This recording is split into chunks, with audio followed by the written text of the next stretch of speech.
Venus de plusieurs pays africains, notamment le Mali, le Sénégal, la Côte d'Ivoire, le Bénin et le Niger, 81 stagiaires sont désormais outillés dans les domaines de la sécurité, en droit et protection de l'enfance et en droit international humanitaire. Un des objectifs majeurs de cette formation est la recherche de la paix.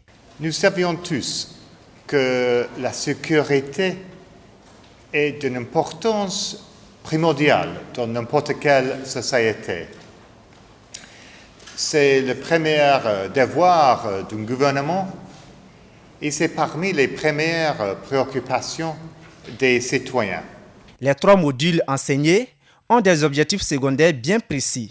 Le but de ce cours d'initiation est de présenter les grandes lignes de la stratégie et des pratiques utilisées dans le domaine de la RSS et aussi de développer chez les participants les compétences de base nécessaires pour entreprendre une évaluation dans la programmation RSS.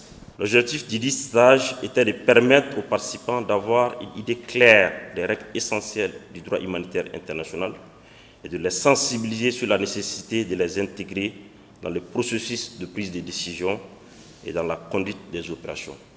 Le cours DPE s'est déroulé du 5 au 9 juillet 2021.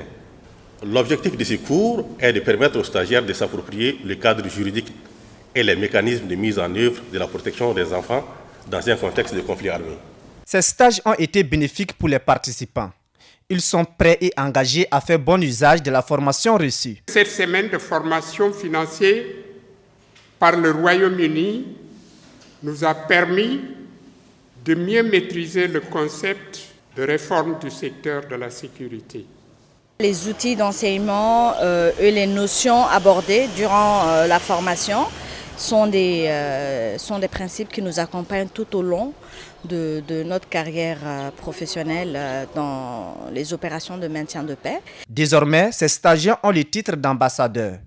Ils ont l'obligation d'être des vecteurs de transmission des valeurs acquises, un souhait ardent des formateurs.